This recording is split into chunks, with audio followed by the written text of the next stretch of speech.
Hello, this is Steve, Detroit Glassman. We're going to do another video on soldering. So let's talk about this a little bit deeper than usual. Let's kind of put a concentrated video out there. Here's the tools we're going to need right now. Soldering irons, I need 2. Steel wool, we're going to use that to brush the tips off. That's how I keep my tips clean. I don't use water in the sponge. I think it ruins its integrity of the tip. But that's just my opinion. I use the paste flux brush. That's it. So solder, the obvious. Flux, I only use paste when I do copper foil. And this is all copper foil. Everything I do is copper foil, except I use lead edges. Iron, solder, flux, human factor. That's all there is to soldering a stained glass window. So this is clear textures. This is an exercise in clear textures, I guess. This is a glass called Delta. When we get this done, I'll try to do a video of the clarity of the glass because it's really pretty, and there's quite a science, I believe, behind clear textures. So anyway, let's talk about it. I'm going to set the camera down. It'll take me a second to fidget it where I need it to be.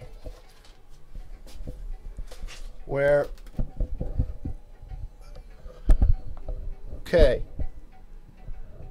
let's see. All right, let's talk about this idea that I got a towel underneath a window. I've already soldered the whole surface, and I've already put my lead edging around this panel. It's a pretty good size that would make a lot of people nervous. So let's talk about that. I've soldered the whole surface, and I need to turn it over. Always take your panel and some point along this edge. Let me see if I'm showing up. Okay. If you use the edge of your table as a ledge, you can always slide it, tilt, and slide it back. Slide it toward you, all in one movement. Pretty soon you'll just have that down pat. So I turn my panel around, set her down, flip it, and in. Real easy. A lot of people get nervous, and part of the problem is taking too long. Just take a second, put that window in there, and get done with it.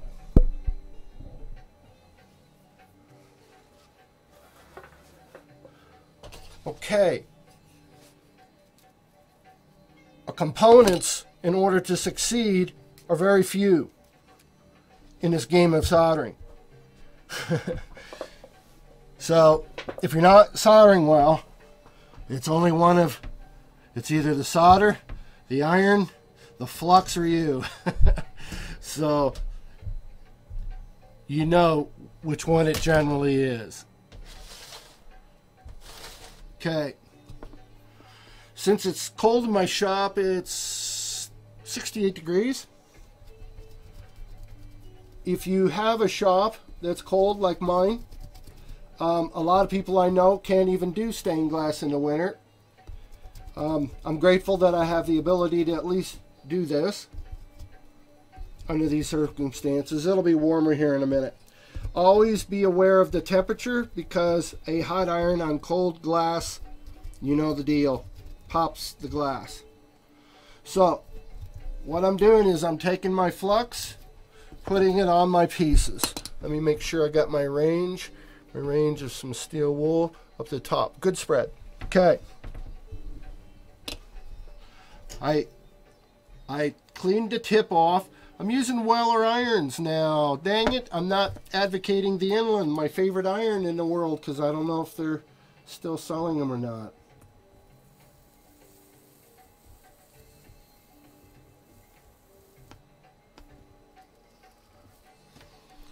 So, let's get closer. Let's get closer.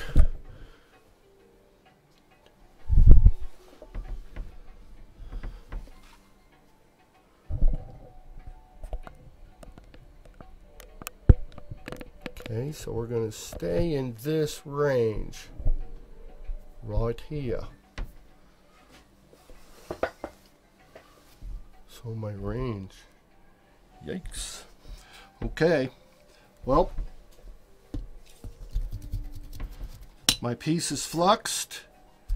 The tip is clean.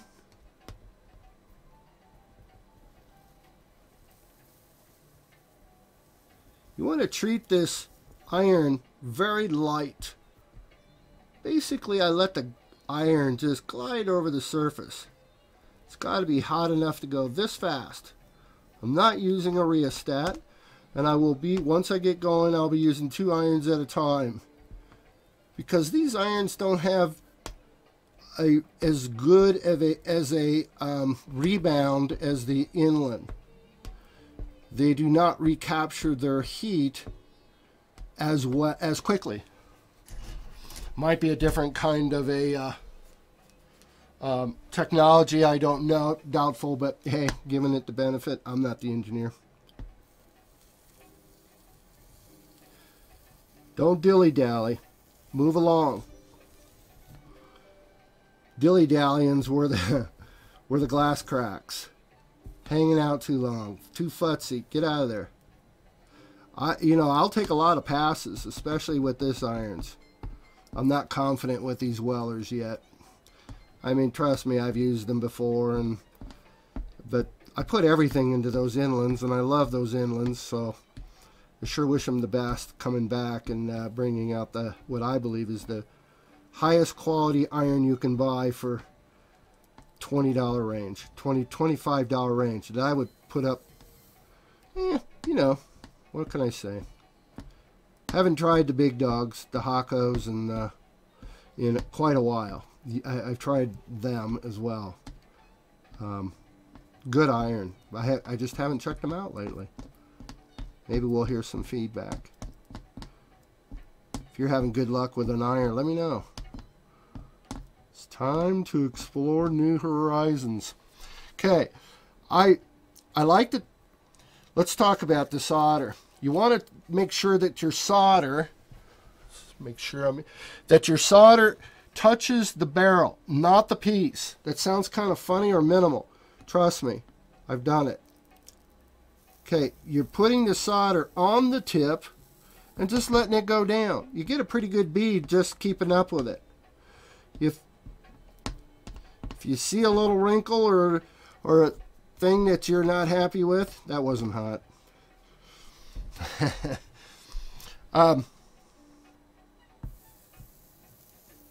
Try to get, of course, everybody wants to get it in the first pass. So do I. But I'm really futzy. I like my pieces to where you can't even tell where I started or stopped. I have that ability. But that doesn't mean that it didn't take a lot of work or time for me to have gotten there. Trust me, I've soldered a couple rolls in my time.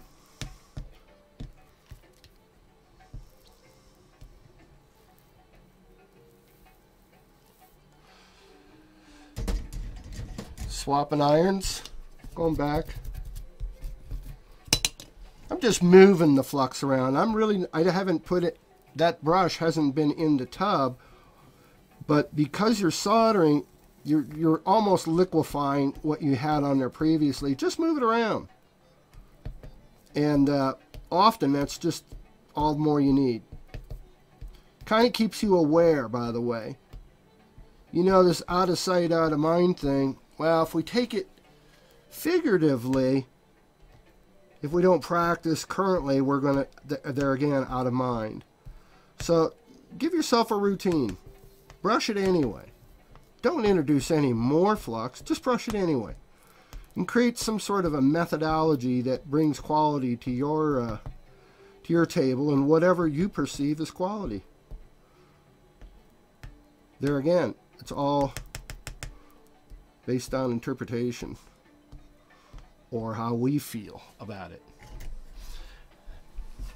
Okay, I'm going to back up my camera. I'm turning my whole piece.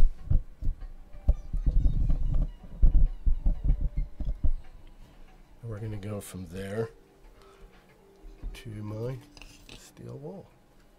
Let's back out just an inch or two. There.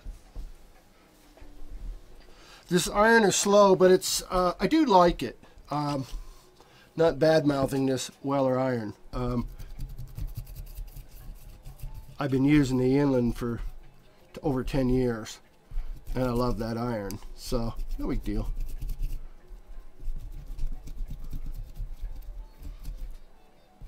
Okay, now I am introducing new flux, and then this is old flux, so it's liquefied. Okay, that's it. Steel wool my tip, ready to go.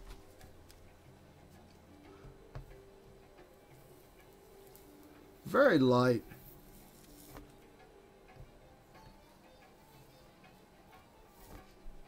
Imagine if you were an illustrator, because of the amount of pressure you put on this unique pens and calligraphy, well, maybe I'm getting out of line there, but it's that head-to-hand touch feel recognition that really makes a good soldering person. I've taught a lot of people in class environments, and often the electronic guy thought he was the top dog, and often it turned out to be quite a learning curve for that guy. That's happened more than once. It is a weld. Solder's a weld. Running a bead. I have not introduced any new flux. Take care in realizing I'm just moving around, creating my pattern, how I maneuver around. Create your idiosyncrasies. Create your pattern. And stick to it. It's the rhythm that makes it your experience. It's your own song. Every person's an instrument. Whether you sing, whether you keep rat-a-tat-tat on a pipe, or a plumber is a pipe, or whatever it is you do, we all have the ability to be an instrument of sorts. Better shut up in this video here. Sometimes it requires tapping to get that wrinkle free. Getting really good results. I don't remember how good that camera picks up close-ups. Gonna have to get a new camera.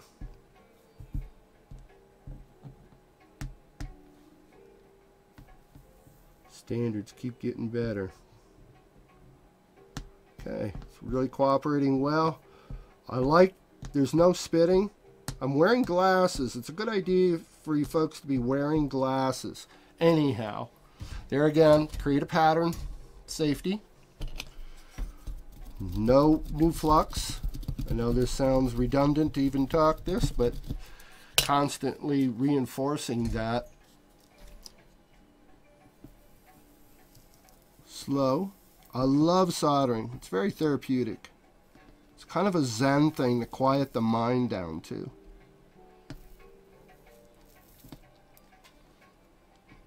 It can get that way.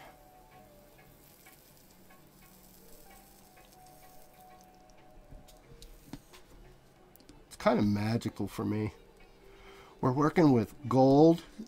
Technically it's copper foil, but it's gold color to me. And silver, our solder. It's like two pretty precious commodities, gold and silver in real life. And here it sort of registers for me. Those two.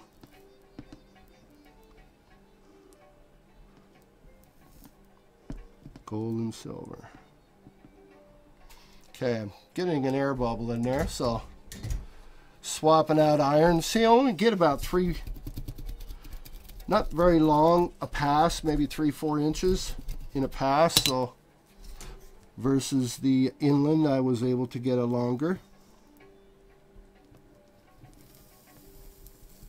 Run a longer bead.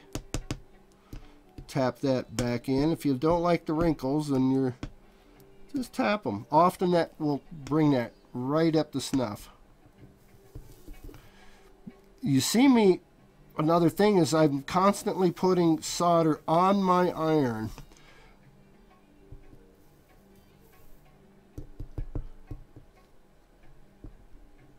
With this type of, this weller is very accurate. Maybe that's what it is about it.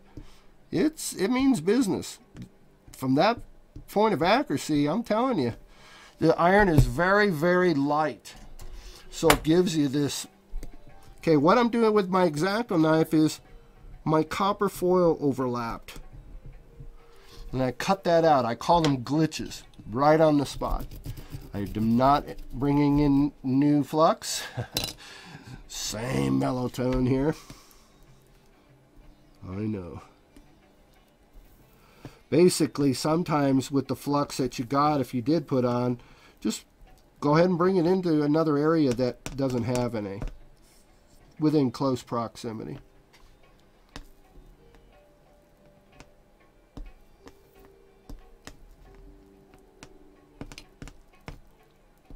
I think I'll stop the video here.